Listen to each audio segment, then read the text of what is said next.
जय श्री ओम नमः सदेभ्य। जय श्री ओम नमः सदेभ्य। जय श्री ओम नमः सदेभ्य। ओंकारं बिंदु संयुक्तं नित्यं ध्यायन्ति योगिनः स्वांगं मोक्षदं चैव ओंकाराय नमो नमः।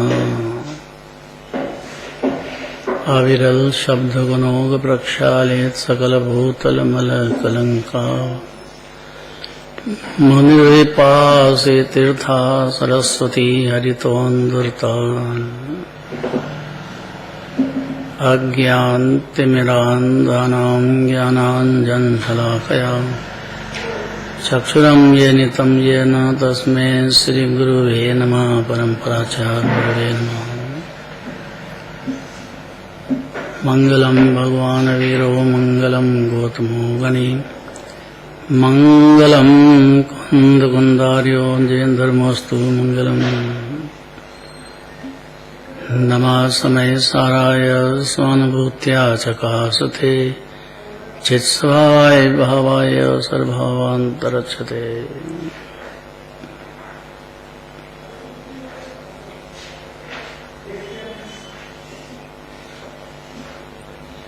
24 भगवान के 5 कल्याणक हुए हैं। 5 कल्याणकों में रहस्य का पार नहीं है। गर्भ कल्याणक में आए ऐसा जो जीव समझता है तो उनकी पर्याय और उनका द्रव्य गर्भ में क्या काम कर रहा है इतना समझेगा कि नहीं। ऐसे थोड़ी 3 लोग के जीव गर्भ कल्याणक बनाते हैं।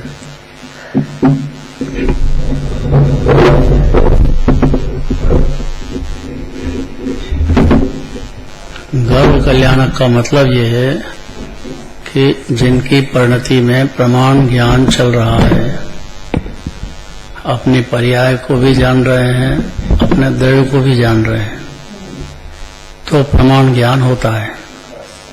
पर द्रव्य से भिन्न अपने जो संयोग में शरीर आदि है या समोषण तो बाद में होता है। जो भी शरीर रहा उससे भिन्न है अपना आत्मा, और अपनी आत्मा में अपने पर्याय में राग द्वेष चल रहे हैं, लेकिन अपने द्रव्य में नहीं चल रहे हैं। ऐसा जानने पर कोई भी जीव हो, संगी पंचेंद्रिय इतना समझ जाने पर उसका गर्भ कल्याणक में जन्म हो, गर्भ कल्याणक में आ जाता है। इतनी बात याद रखने में बहुत ताकत लगेगी, क्योंकि गर्भ में नहीं आया जीव, उसका जन्म कल्याणक तो कैसे हो? क्योंकि जन्म कल्याणक तो सम्यक दर्शन का नाम है। सम्यक दर्शन और सम्यक ज्ञान होने पर परिणति में निर्विकल्प शांति का स्वाद, आत्मा का स्वाद जीव पे चालू होता है। उसके पहले आत्मा का स्वाद नहीं आता है जीव। आनंद रस का कैसा दरिया जीव है, ये तो द्रव्य है। सभी जीव ऐसे हैं, अनादि अनंत ऐसे ही है। 3 लोग का हर जीव ऐसे ही है, भले निगोद में रहो कहीं भी रहो, लेकिन उसकी जो पर्याय है उसमें गर्भ कल्याणक समझते से ही आत्मा की अनुभूति जीव को होती है। ऐसा लगे कि माँ के पेट में बच्चा है, अब वो क्या समझता होगा? अरे ज्ञान का सूर्य है जीव, तो ज्ञान की पर्याय काम करेगी कि नहीं? गर्भ में भी माँ के पेट में बच्चा कुछ सोचता है कि नहीं, विचारता है कि नहीं, कि जड़ है कि चेतन है? चेतन चंद्र उदर में आयो। गर्भ कल्याणक में क्या भजन बोलते हैं?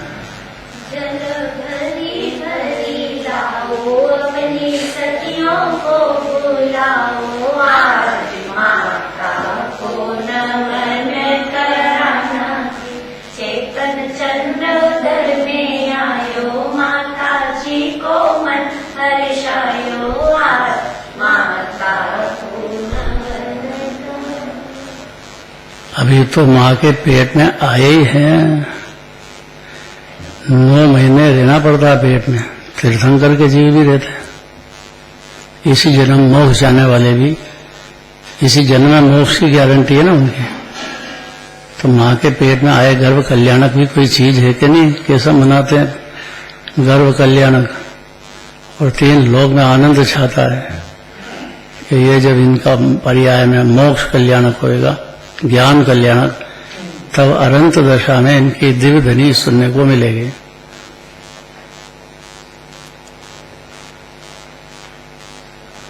तो ये जीव को अपना आत्मा पर्दे से प्रभाव से भिन्न दिखने लग जाएगा। तो जीव को अपनी आत्मा की श्रद्धा ज्ञान होएगा, तभी तो सम्यक दर्शन सम्यक ज्ञान हुआ।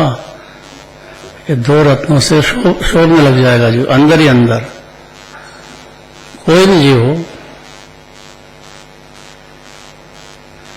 सम्यक दर्शन के बाद अगर अगले जन्म में माँ के पेट में गया तो उसका कोई सम्यक दर्शन बंद नहीं होता है, सम्यक ज्ञान बंद नहीं होता है।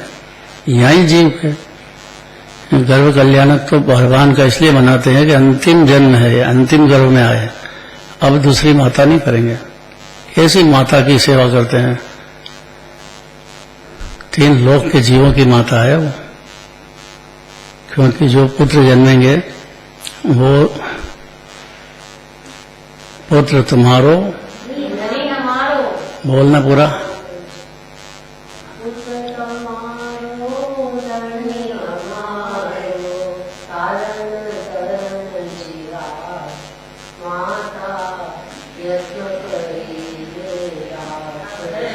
हे माता आपका पुत्र तो है, आपका है, लेकिन धनी 3 लोगों का है, सब जीवों का है, इसलिए इनका बहुत जतन करके पालन करना। कैसा मनाते हैं?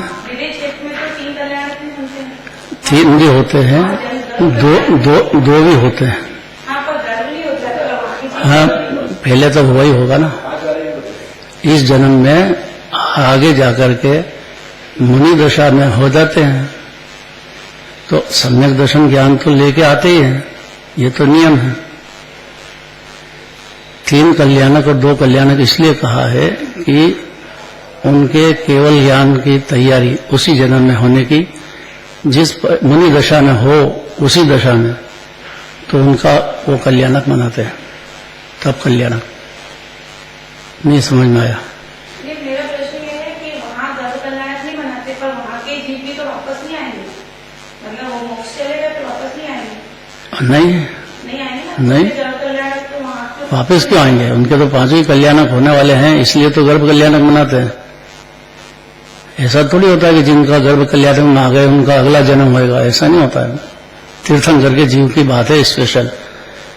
बाकी मुनिराज ही बन जाए तो भी अगला जन्म होता है, क्योंकि मुनिराज का देह छूटता है तो नियम से 4था गुणस्थान रह जाता है।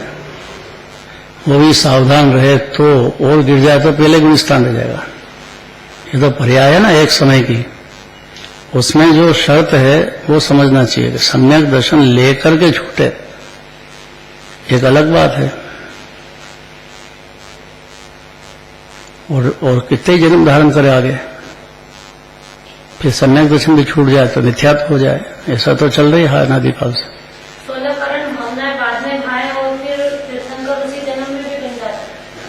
हाँ, ऐसा होता है, जन्म के बाद भी भाग सकते हैं ना। इसीलिए तो प्रश्न का जवाब सुनना चाहिए ध्यान से। जो विदेह क्षेत्र है वहां पे 2 कल्याणक वाले भी होते हैं, 3 कल्याणक वाले भी तीर्थंकर हो जाते हैं, क्योंकि जन्म हुआ उसके बाद में जीव को सम्यक दर्शन हो, और सम्यक दर्शन हो, क्षयिक सम्यक दर्शन हो सकता है वहां, क्योंकि भगवान की वाणी सुनने को मिलती है। डायरेक्ट भगवान की वाणी सुने बिना क्षयिक सम्यक दर्शन नहीं होता है किसी भी जीव को, क्योंकि जीव महान पदार्थ है, बहुत जिनेंद्र भगवान की डायरेक्ट सुनने पर ही जीव को क्षयिक सम्यक दर्शन होता है, नहीं तो नहीं होता है। क्षयिक समय उपशम के उपशम रहता है, क्षयिक सम्यक दर्शन तो होता है। तो वहां जो जीव हैं विदेह क्षेत्र में, उनको तो डायरेक्ट भगवान की वाणी सुनने का मौका मिलता है। अब मौका मिला और उनको आत्मा पसंद आ गया अपना, तो फिर परिणति में सम्यक दर्शन भी पैदा हो जाता है, और स्थिरता अगर चालू हो गई विशेष मुनि दशा के लायक, तो मुनि दशा हो जाती है, और फिर अनंत दशा होती है। उनको हो सकता है 2 कल्याणक 3 कल्याणक। विदेह क्षेत्र वाले को यहाँ नहीं, भरत क्षेत्र और ऐरावत क्षेत्र में ये नियम नहीं लगेगा, क्योंकि यहाँ साक्षात भगवान की वाणी सुनने का मौका जब समोक्षण में हो तब मिलता है डायरेक्ट। मुनिराज जो कहते हैं वो उससे नहीं चालता है काम, कहेंगे तो वो भी यही बात, मुनिराज भी। तो सम्यक दर्शन हो सकता है, सम्यक ज्ञान हो सकता है, मुनि दशा हो सकती, अनंत दशा नहीं हो सकती। अनंत दशा तो डायरेक्ट अनंत भगवान की वाणी सुनने पर ही ख्यायिक सम्यक दर्शन होता है। और ख्यायिक सम्यक दर्शन बिना इतनी परिणति की, श्रद्धा की ताकत में मजबूती नहीं आती है कि वो श्रेणी मान ले और श्रेणी लगा करके अनंत दशा प्रकट कर ले। ऐसा ख्यायिक सम्यक दर्शन वाला जीव ही कर सकता है। और उपशम और क्षोभशम 2 तरह का सम्यक दर्शन यहाँ हो सकता है जीव को। समझने की कोशिश करो थोड़ी सी तो समाधान आएगा अंदर। बचता कोई प्रश्न अब? हाँ, अब सुमतिनाथ भगवान की स्तुति करते हैं। अब पहले पढ़ो।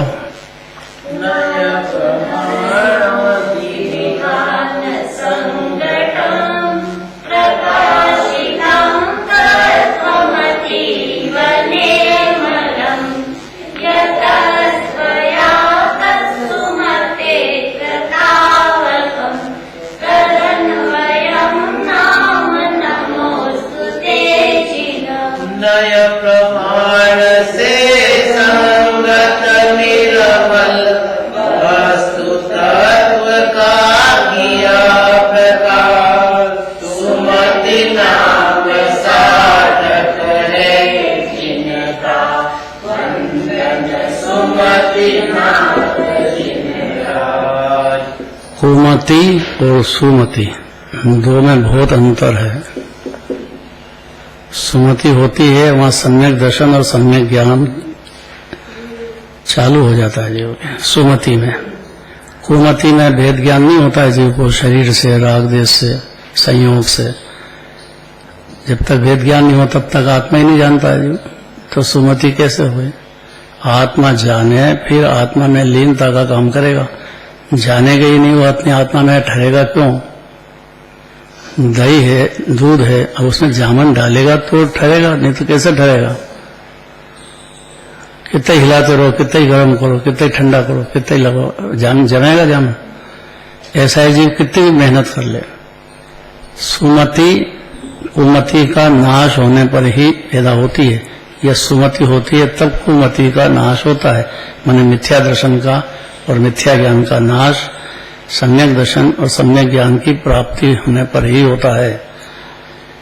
यहाँ जैन शनन में वस्तु स्वरूप समझना चाहिए, कोई दया नहीं होती है, क्योंकि जीव के अज्ञान पे कोई दया नहीं करेंगे। अज्ञान अंधकार है तो उसको उसका फल मिलेगा ही। अज्ञान में पर देवे को और पर भाव को अपना मानता रहेगा, रुचि करेगा पुण्य भाव की, पाप भाव की, कर्म तो बनते जाएंगे, फिर उसका उदय आएगा। अच्छा शरीर मिल जाए, राजा बन जाए, उसमें क्या बड़ा है? ज्ञान में सुमति होना। तो सुमतिनाथ भगवान को याद कर रहे हैं कि हे सुमतिनाथ जिनेन्द्र, जिसमें प्रमाण तथा नयों का भली भांति संगठन है, अर्थात वर्णन है। 14 गुण स्थान में जीव मात्र को पर्याय कैसी, द्रव्य कैसा होता है, इसका बराबर प्रमाण ज्ञान से, जो सम्यक ज्ञान से और केवल ज्ञान से, केवल ज्ञान में पूर्ण ज्ञान है। सम्यक ज्ञान भी प्रमाण ज्ञान तो हो जाता है, उसको अपनी पर्याय ने द्रव्य देखकर उसको सारे जगत के द्रव्य में पर्याय 6 द्रव्य के दिखने लग जाते हैं स्वतंत्र। अब कल इतनी बरसात हो गई तो स्वतंत्र है कि नहीं कि किसी ने कर दी? कोई इंद्र देवता है क्या करने वाला?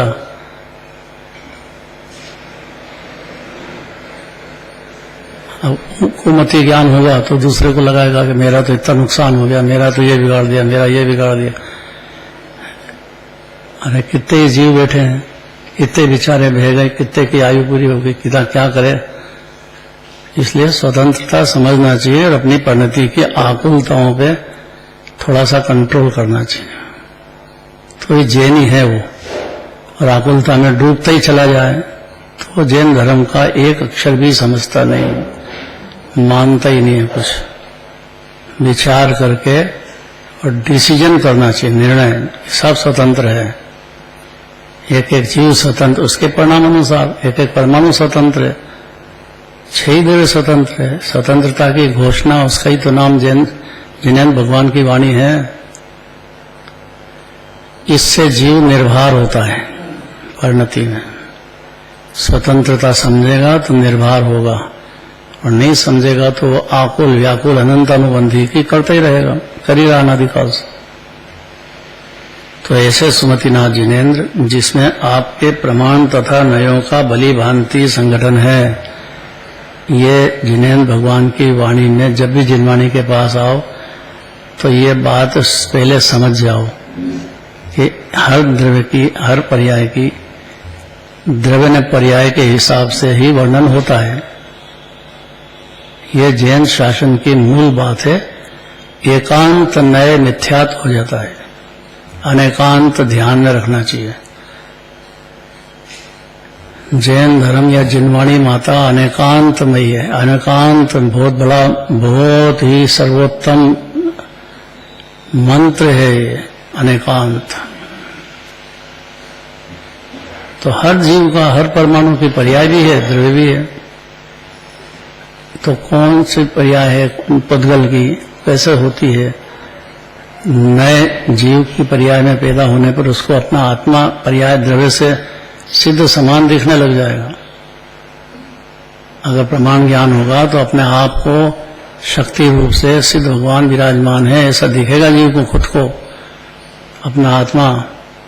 और अपनी जो पर्याय है उसमें सम्यक दर्शन ज्ञान उसी क्षण होता है, सिद्ध समान अपने को देखते से ही। अब ये कैसे भरोसा है जीव कि देह में जो आत्मा है वो सिद्ध भगवान जैसा विराजमान है, सिद्ध भगवान जैसे अकेले रहते हैं और अनंत सुख भोगते हैं। तो भले अपनी पर्याय में अनंत सुख नहीं हो, लेकिन सुख की शुरुआत होती है अगर सिद्ध समान अपने को और हर जीव को देखने लग जाए जीव। तो अब सिद्ध भगवान कोई नहीं जाने तो आत्मा तो कैसे जाने? इसीलिए सिद्ध क्षेत्र जाते हैं, वहां 7 राजू ऊपर विराजमान है, सिद्ध क्षेत्र पे, निर्वाण क्षेत्र पे विराजमान है कि नहीं? तो उनके भी द्रव्य ने पर्याय तो चल रही है। तो द्रव्य तो सब जीव का उनके जैसे ही है, अनादि अनंत आनंद का कंद परिपूर्ण परमात्मा। देह थोड़ी जीव हो गया है, वो जानता नहीं है, लेकिन जिन रास्ते देखते हैं ना केवल ज्ञानी परमात्मा।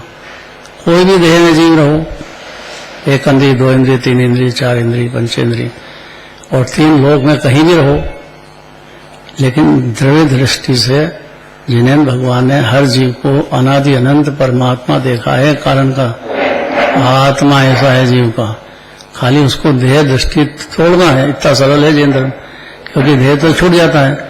अब इतना नहीं समझा सके अपने को तो आगे कैसे करें? देह ज्यादा देर रहता नहीं जीव का। इतने वेदी डॉक्टर खड़े रहो तो डॉक्टर वेदी मर जाते हैं, ये जीव को कहां से बचा लेंगे? इसके आयु कर्म के हिसाब जितना है उतना टिकता है, बस इतनी बात है। ऐसे बाहर के संयोग भी उसके पुण्य पाप के अनुसार बाहर के संयोग भी होते हैं। इतना समझने पर जीव अज्ञानी रहता नहीं है। तो जिनेन्द्र भगवान की वाणी, जिनेन्द्र भगवान की दिव्य ध्वनि में सुमतिनाथ भगवान ने प्रमाण तथा नयों को भली भांति संगठन है, अर्थात भली भांति पर्याय द्रव्य की दिव्य ध्वनि में बात आई है। अन्यमति नहीं आ सकती है, क्योंकि वो एकांतवाद है। अन्यमति पलट करके जैन धर्म में आ जाए और फिर जिनवाणी सुहाए, पसंद आए, जिनराज पसंद आए, अनुमान में आए, फिर उनकी वाणी सुनने का मौका मिल जाए जो।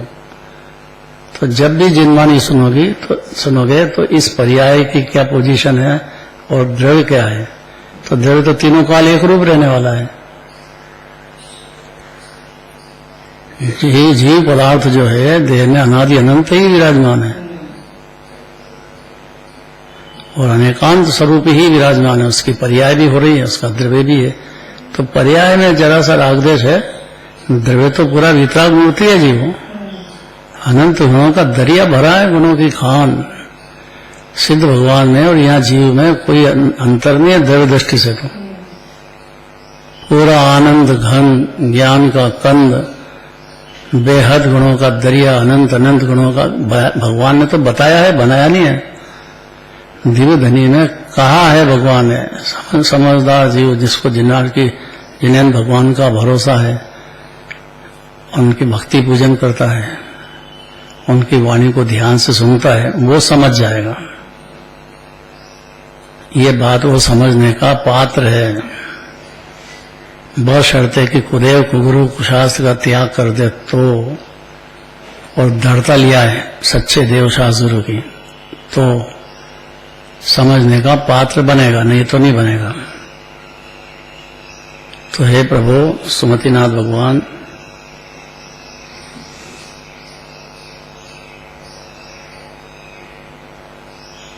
इसलिए आपका ज्ञान अत्यंत निर्मल है। द्रव्य ने पर्याय के हिसाब से 6 द्रव्यों का स्वतंत्रता का वर्णन आपने किया है। ऐसा तत्व आपने प्रकाशित किया है। जीव तो द्रव्य ने पर्याय नाम भी नहीं जानता था अनादिकाल से। एकांत देह को राग देश में तल्लीन था, उसी में मगन था। ऐसे जन्म मरण करता करता अनादिकाल हो गया जीव।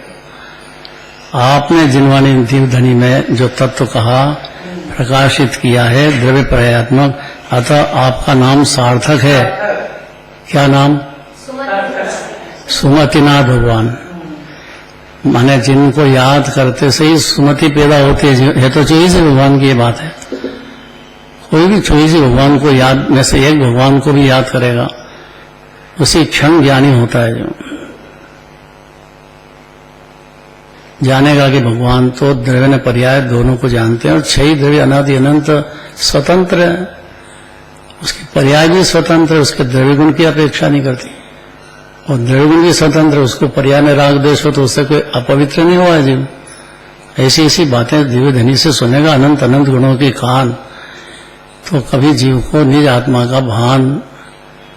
पुरुषार्थ तो अनंत है, पर हो सकता है, यही हो सकता है, भगवान की वाणी में ही हो सकता है, या भगवान की वाणी अनुसार कोई ज्ञानी कहे या मुनिराज कहे तो भी हो सकता है जीव। पर जिसका ज्ञान दीपक जला होगा वो निमित्त बनेगा, नहीं तो नहीं बनेगा। फिर भी एक बात संभाल ली जिनवाणी ने कि भले जीव अज्ञानी हो या मुनिराज बन गए और अज्ञान उनका आत्मा की अनुभूति नहीं हुई हो, तो भी अगर वो जिनवाणी के अनुसार कहते हैं या जिनवाणी को बराबर सुन रहे हैं, सुनाते हैं, तो निमित्त हो सकता है, क्योंकि जीव को पराधीनता नहीं रखते हैं। जिनवाणी की बातें जो अज्ञानी भी करेगा, विचारेगा, तो वो भी निमित्त बन सकता है, लेकिन वो भले नहीं समझ पाए, लेकिन ये समझ सकता है। यह जिनवाणी का अतिशय है। क्या कहा? इसलिए जहां जिनवाणी चलती हो और आचार्य बोल रहे हो, आचार्य की भाषा मर्जी से नहीं चलती है उसकी। कोई भी गाथा के शास्त्र के अनुसार शास्त्र सामने रख के कहता हो, क्योंकि मुनिराज भी जिनवाणी को आधार लेकर के ही बात करते हैं, नहीं तो नहीं करते हैं, क्योंकि महागंभीर मामला है।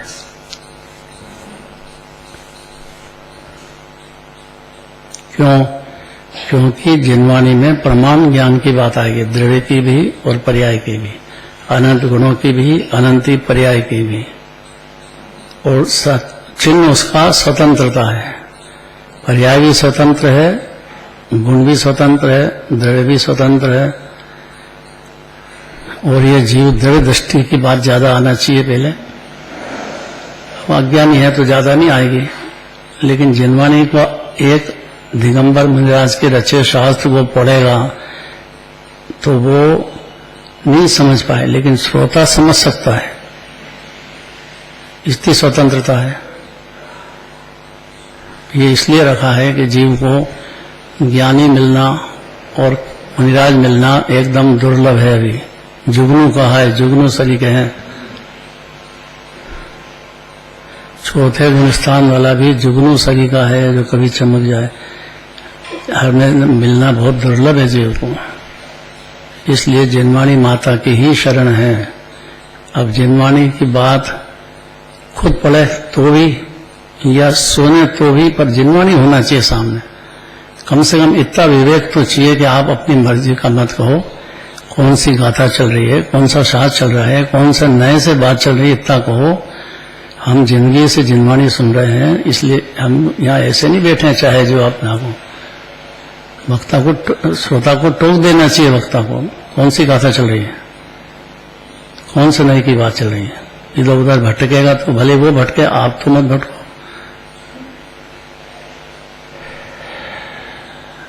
इतना जीव को जिनवाणी पे समर्पित होना पड़ेगा।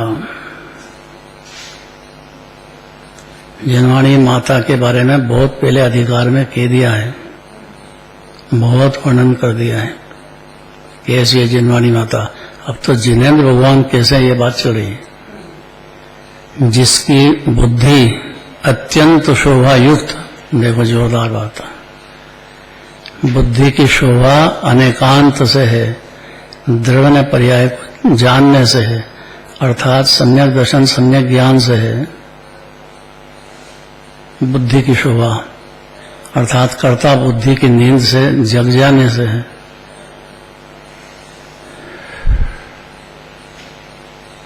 जिनकी बुद्धि अत्यंत शोभा युक्त सम्यक और निर्मल होवे, ये शर्त है। बुद्धि में से एकांत का विष निकल जाए और कर्ता बुद्धि का झेर उतर जाए, उस बुद्धि को निर्मल बुद्धि कहते हैं, उसको सुमति कहते हैं। और यह सुमति चौथे गुण स्थान में प्रकट हो जाती है जीव को। भले स्त्री हो, पुरुष हो, पशु हो, इससे कोई फर्क नहीं पड़ता है। नारकी हो, उससे भी कोई फर्क नहीं पड़ता है। बाहर मार काट चल रही हो नरक में, अभी हैं पहले नरक में, जो पहले तीर्थंकर होने वाले अभी नरक नहीं है। कौन है? सैनिक महाराजा अभी नरक नहीं है, और वहीं उनकी सुमति चल रही है।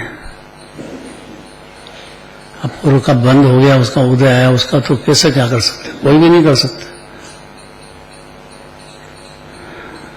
लेकिन वो उस काल में भी सुमति होने से अंतर में सुख रस की गटागटी करने लग जाते हैं।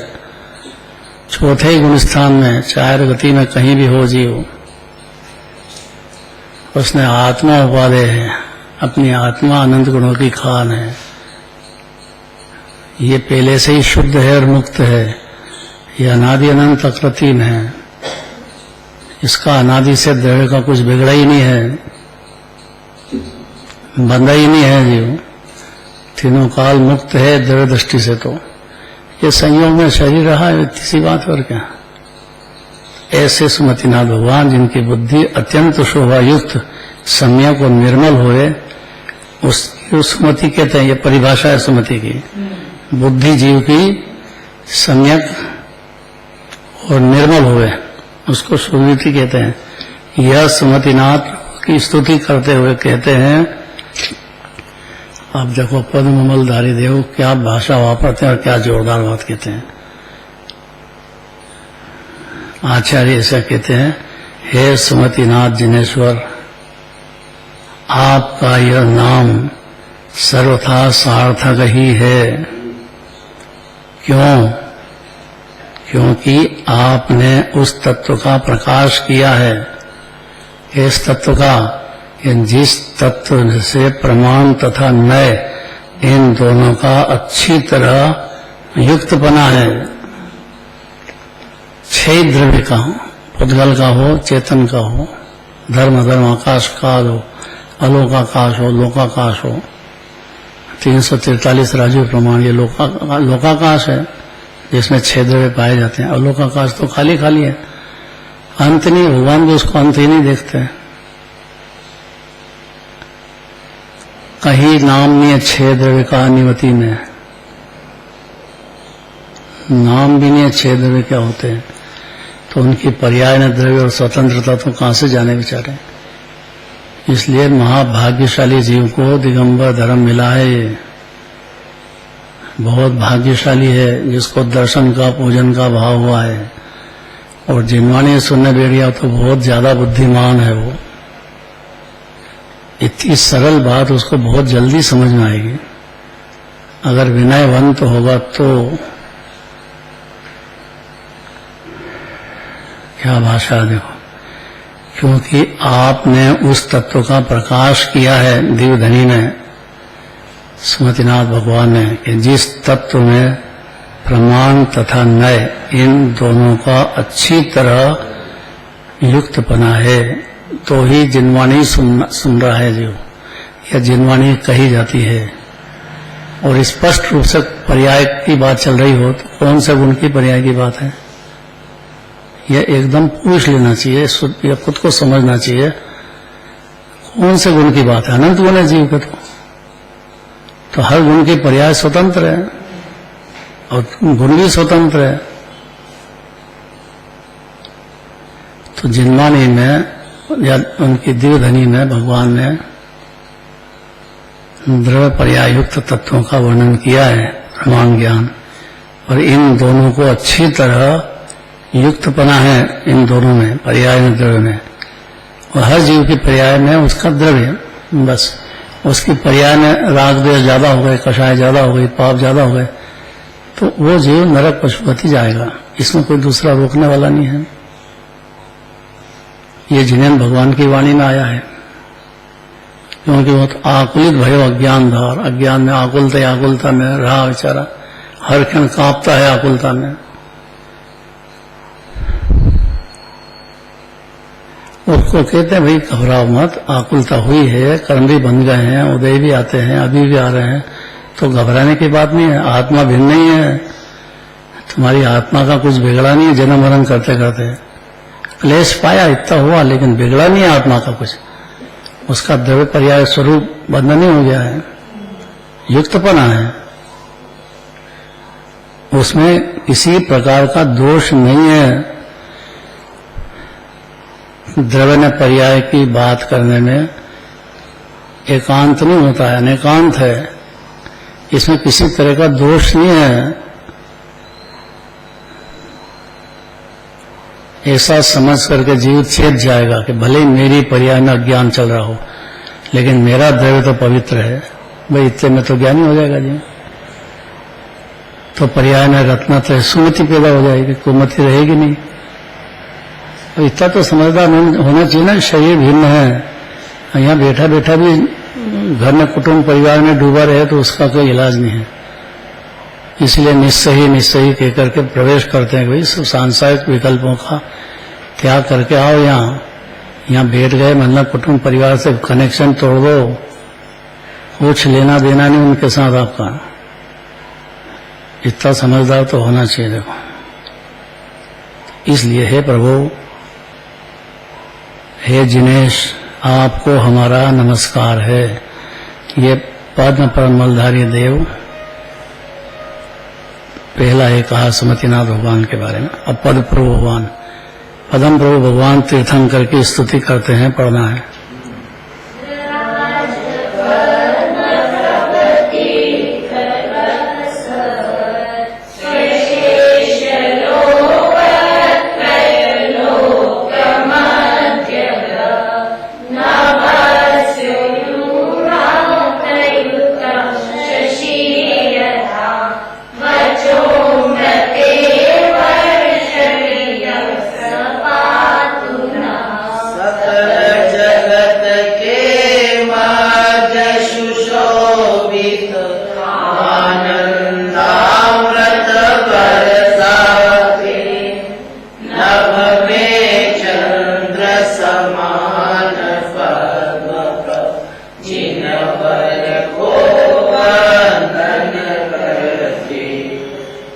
जोरदार बात कहते हैं।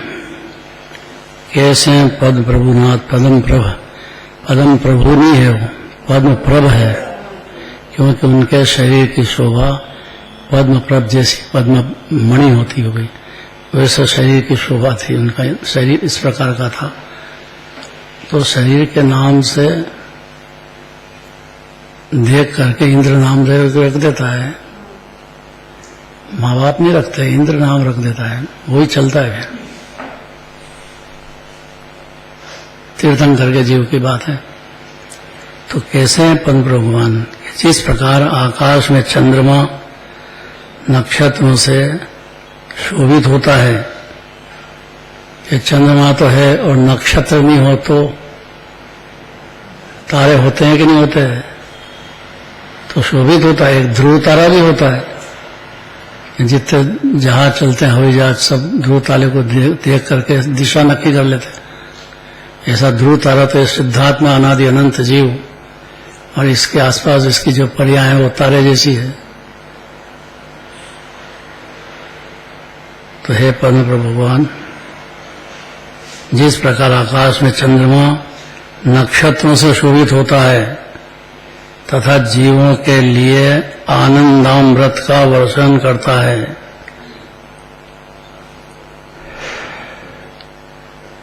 चंद्रमा होता है तो शीतलता मिलती जीव को। सूर्य में गर्मी है, ज्यादा गर्मी हो तो अपन सोचते हैं कि कब रात्रि हो, छुट्टी हो, गर्मी बंद हो।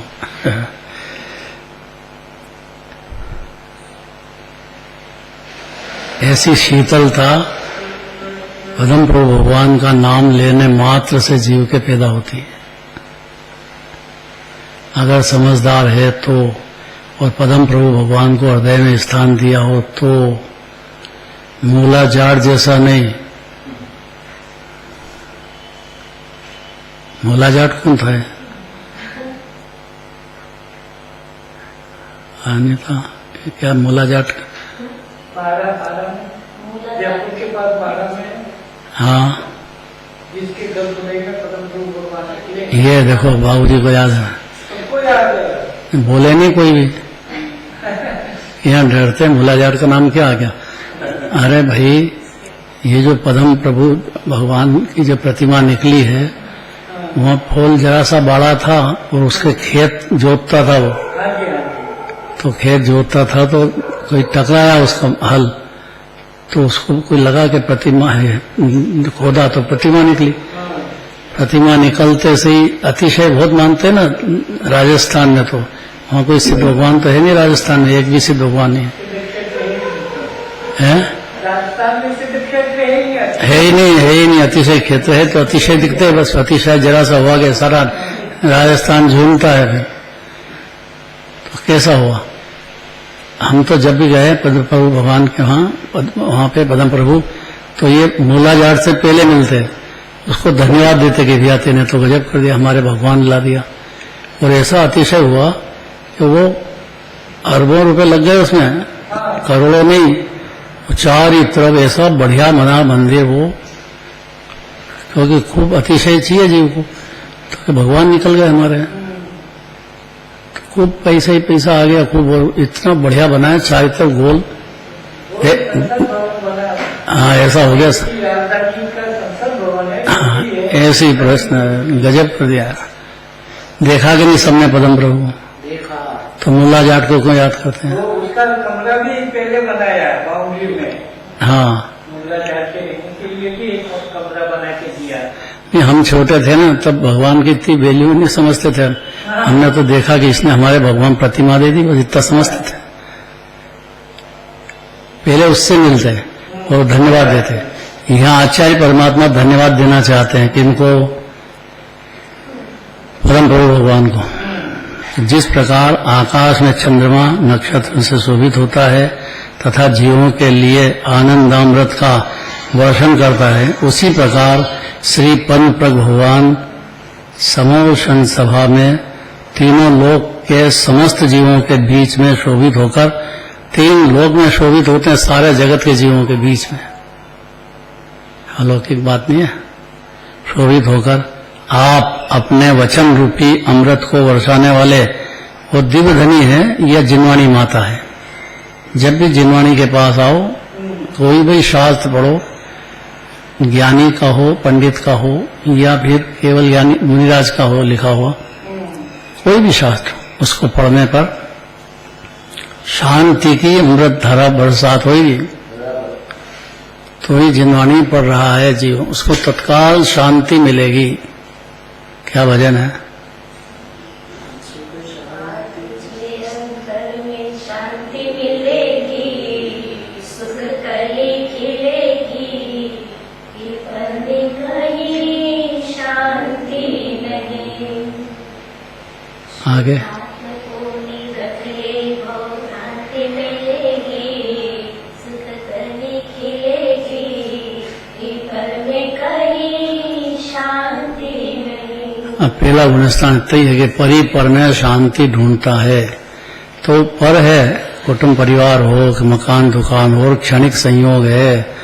अब उसी में बुद्धि लगाया जाए, देखे जाए, उसमें शांति कहाँ से मिलेगी? शांति का समुद्र तो आत्मा है, जीव खुद आत्मा शांति का दरिया है, समुद्र है, अनंत गुणों की खान है, परम पवित्र है। ऐसा अंतर में देखेगा जीव, आत्मा को जानेगा तो शांति मिलेगी। और कहीं तीन लोग में दूसरी जगह है नहीं। शांति का सागर तो जीवराज है।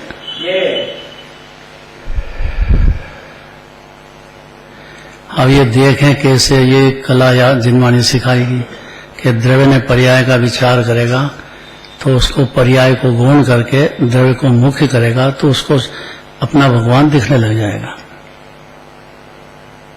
आकृतिम किसी ने बनाया नहीं है, परिपूर्ण और मुक्त, बेहद गुणों की खान, कुछ माथे पे भार नहीं पड़ देगा जीव को, स्वतंत्र है। सब पर को स्व मानना बंद हुआ, कर्ता बुद्धि गई कि शांति का स्वाद अमृत रस पीना चालू, और परम प्रभु भगवान को माने और चालू नहीं हो, ऐसा नहीं होता है। इसलिए समोषण सभा में तीनों लोगों के समस्त जीवों के बीच शोभित होकर आप अपने वचन रूपी अमृत को वर्षाते हैं।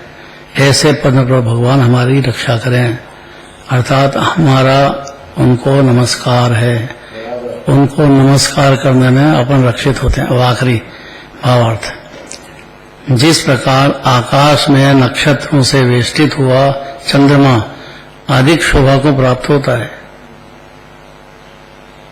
जहाँ चंद्रमा होता है वहाँ नक्षत्र होते हैं, उसी प्रकार समूह क्षण में अनंत जीवों के मध्य में पद्म प्रभु भगवान अत्यंत शोभित होते हैं। जैसे चंद्रमा शोभित होता है नक्षत्रों से, तो अनंत जीवों की सभा रहती है। वो समूह क्षण का वर्णन बहुत है शास्त्रों में, कोई छोटी बात तो है नहीं। जहाँ दिव्य धनी भगवान की कीर्ति हो, तो मुनिराज ने, गंधर्व देव ने, सब पशु देव, सबका कोठे अलग अलग बहुत बड़ा भारी होता है। समोषण का स्वरूप समझना चाहिए।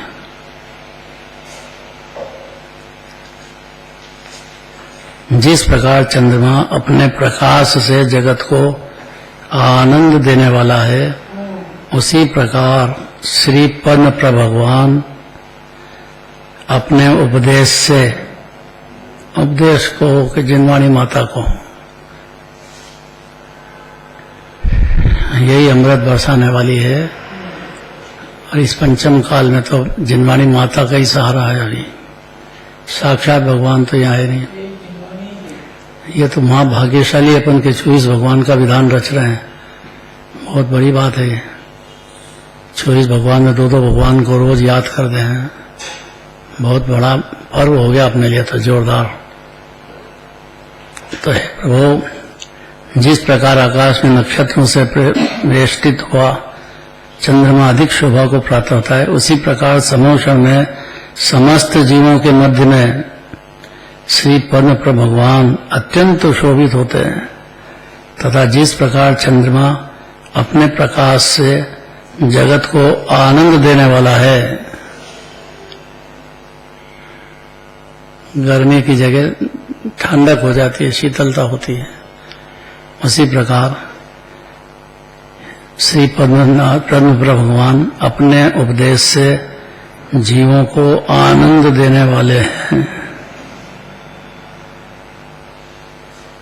क्योंकि उसको शुद्ध आत्मा दिखाते हैं, अनंत गुणों की खान। उसका आत्मा ही परमात्मा है, अकृत्रिम है, कभी मरा ही नहीं है जीव, अनादि अनंत विराजमान, बेहद गुणों की, एक एक गुण की महिमा परम्पार है। गुणों का थोक वर्णन करते हैं, उसका नाम जीवधनी है, जिनवानी माता है।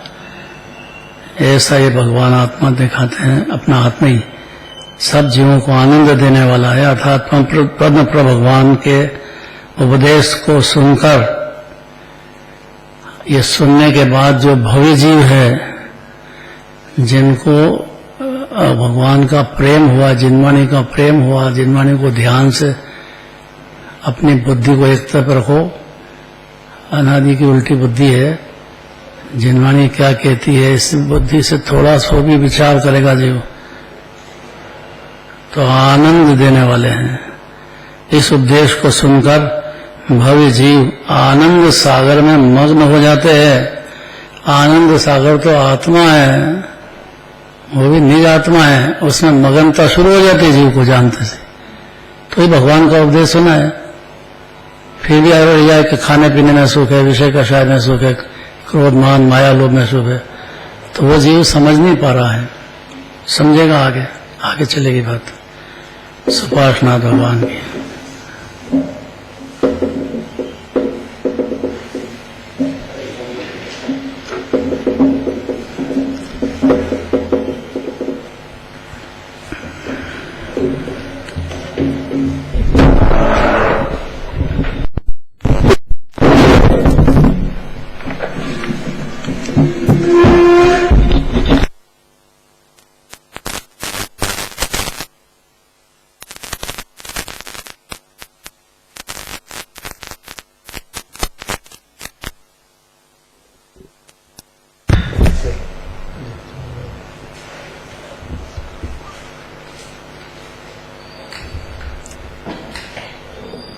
आदरणीय दादाश्री, उपस्थित जिन भक्त, समस्त जीवराजों,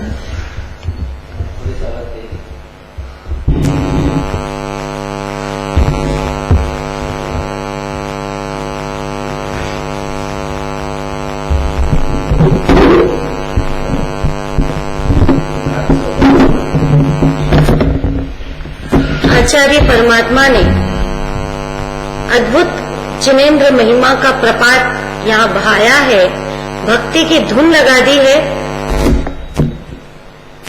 वास्तव में जैसा कि दादाश्री ने कहा कि बहुत ही बड़ा पर्व चल रहा है, जब हम 24 तीर्थंकर भगवान की पूजन और स्तवन कर रहे हैं। न सिर्फ यहाँ पर कल ही कोटा से भी फोन आया मेरे पास कि हम भी सब इसी तरह से दो भगवान की रोज पूजन कर रहे हैं और ये जिनवाणी का श्रवण कर रहे हैं। हाँ, भोपाल ग्वालियर सभी दूर ये धुन लगी हुई है 24 तीर्थंकर स्तवन की। यहाँ पर आचार्य पद्मनंदी देव ने सबसे पहले सुमतिनाथ भगवान को याद किया कि महाभाग्यशाली जो जीव होता है उसको ये जैन धर्म मिलता है, सच्चे देव शास्त्र गुरु का योग मिलता है, और यदि वो विनयवंत हो तो बहुत ही जल्दी जिनेन्द्र देव की वाणी उसको समझ में आने लगती है। जिसकी बुद्धि अत्यंत शोभा युक्त हो, सम्यक और निर्मल हो, उसको कहते हैं सुमति। कुमति और सुमति दोनों में बहुत अंतर है। कुमति तो आकुलित भयो अज्ञान धार, जिसकी देह दृष्टि है, एकांति है, संयोग में एकत्व है, जो आत्मा नहीं जानता, जिसे पुण्य पाप की रुचि है और आकुलता में स्वयं डूबा हुआ रहता है और उसका कारण दूसरे को मानता है, यह है कुमति। लेकिन जो सुमति है वह सम्यक दर्शन ज्ञान है, आत्मज्ञान है, सम्यक है, निर्मल है। जो सुमति 6 द्रव्य को स्वतंत्र देखती है, जानती है, द्रव्य स्वतंत्र, गुण स्वतंत्र और पर्याय भी स्वतंत्र है, और निर्भरता भोगती है। आकुलता पर जिसे थोड़ा कंट्रोल होने लगता है, सुख की शुरुआत हो जाती है। वास्तव में बुद्धि की जो शोभा है वह कर्ता बुद्धि की नींद से जग जाने में है, एकांत का विष उतर जाने में है। दही का उदाहरण दिया था कि जैसे दूध में यदि जामन डालते हैं तो ही दही जमता है। सिद्धांत क्या बताया था कि उसी प्रकार जो जीव आत्मा को जानता है तो ही वो उसमें रमता है, तो ही उसमें लीनता करता है। गर्भ कल्याणक की बात आई थी कि जो शरीर है उससे भिन्न आत्मा, पर्याय में रागादि चल रहे हों लेकिन रागादि द्रव्य में नहीं है, जो इतना समझता है वास्तव में वही गर्भ कल्याणक में आ जाता है। क्योंकि यदि गर्भ में नहीं आएगा तो सम्यक दर्शन ज्ञान रूप जन्म कल्याणक कैसे होगा? ये ही तो रत्न है। गर्भ में आने वाला जीव भी तो ज्ञान सूर्य है, और ऐसा ज्ञान सूर्य जीव है तो ज्ञान की पर्याय भी वहां पर भी कार्य करती ही करती है। इसके बाद कहा कि सुमतिनाथ प्रभु, आपका यह नाम सार्थक है क्योंकि आपने उस तत्व का प्रकाश किया है जिस तत्व में प्रमाण तथा नय इन दोनों का अच्छी तरह युक्तपना है, जिसमें किसी प्रकार का दोष नहीं है। तो द्रव्य और पर्याय दोनों का ही वर्णन अनेकांत धर्म में होता है, क्योंकि अनेकांत यह सर्वोत्कृष्ट मंत्र है। अन्यमति में तो एकांतवाद है, लेकिन अनेकांत में कितना अच्छा तर्क दिया गया कि द्रव्य तो तीनों काल एक रूप रहने वाला है, अनंत गुणों की खान वितराग मूर्ति है, बंधा ही नहीं है। सिद्ध भगवान में और जीव में कुछ भी अंतर नहीं है। भगवान ने तो बताया है, बनाया नहीं है। और जिसको दृढ़ता हो, सबसे पहले सच्चे देवशास्त्र गुरु की दृढ़ता हो, तो ये अनेकांत धर्म को समझने का वह जीव पात्र बनता है। अब भगवान की वाणी कहे या उसके अनुसार कोई भी ज्ञानी कहे, कोई भी मुनिराज कहे, लेकिन जिसका स्वयं का ज्ञान का दीपक जला हो तो ही दूसरे का भी दीपक जल सकता है, ज्ञान ज्योति जागृत हो सकती है। या एक बात और यहाँ पर विशेष बताई कि कोई अन्य अज्ञानी भी हो, लेकिन यदि वह जिनवाणी के अनुसार कहे तो वह भी निमित्त बन सकता है। ये तो एकमात्र जिनवाणी का ही अतिशय कहना चाहिए कि यहाँ पर कोई मर्जी से नहीं, अपनी मन मर्जी से नहीं कहे, अपितु शास्त्र के अनुसार कहे तो श्रोता समझ सकता है। क्योंकि ज्ञानी तो जुगनू जैसे हैं, उनका मिलना बहुत ही दुर्लभ है, लेकिन जिनवाणी का ही एकमात्र सहारा है। इसलिए श्रोता को ये समझना चाहिए कि कौन सा शास्त्र चल रहा है, कौन सी गाथा चल रही है, कौन से नए से बात की जा रही है, कौन से गुण की और कौन सी पर्याय की बात चल रही है। ऐसा उसको जिनवाणी पर समर्पित होकर के विचार करके सुनना चाहिए। ये बहुत ही जोरदार बात यहाँ पर बताई और थोक का थोक वर्णन किया गया कि भगवान आत्मा कैसा है। क्यों? क्योंकि अगर ये बात समझता है तो जीव चेत जाता है। तो आइए हम भी यहाँ पर थोड़ा सा वर्णन करते हैं। कौन बताएगा आत्मा कैसा है? हाँ, बहुत बढ़िया। गायक हूँ, चेतन आत्मा हूँ, ज्ञान का भंडार हूँ, अनंत गुणों की खान हूँ, अनादि अंश हूँ। बहुत बढ़िया, बहुत बढ़िया। रूपल जी ने बहुत ही सुंदर आत्मा की बात बताई कि आकुलता हो, चाहे कितनी भी आकुलता हो रही हो, लेकिन आत्मा का कुछ भी बिगड़ा ही नहीं है।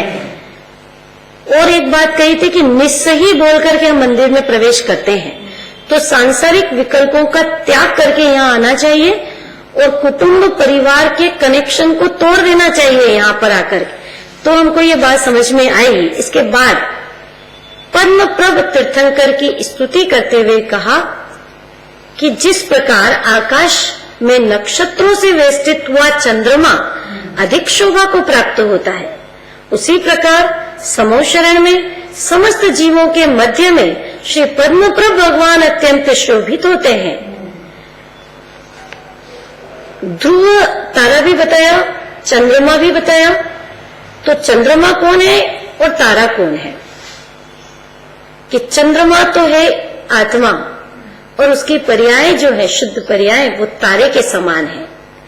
मूला जाट की बात याद की थी कि उसके खेत में से पद्मप्रभ भगवान की प्रतिमा निकली और अतिशय प्रकट हुआ।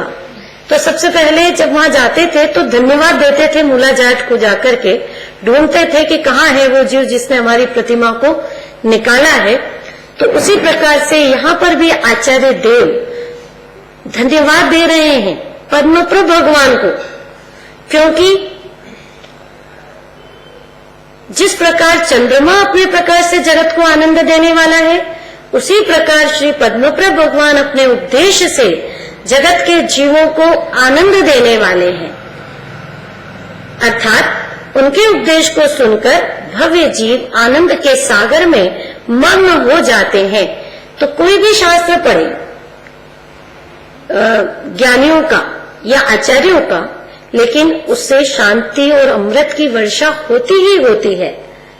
पर में यदि हम अपनी बुद्धि को लगाते हैं तो शांति नहीं मिलती है, लेकिन चूंकि आत्मा शांति का समुद्र है, आनंद का दरिया है, तो आत्मा को जानते हैं तो ही शांति प्राप्त हो सकती है, और तीन लोक में कहीं भी शांति नहीं है। तो ऐसे पद्म प्रभु भगवान को नमस्कार किया कि वे हमारी रक्षा करें। क्या जोरदार बात है कि हम उनको नमस्कार करते हैं तो स्वयं ही रक्षित हो जाते हैं।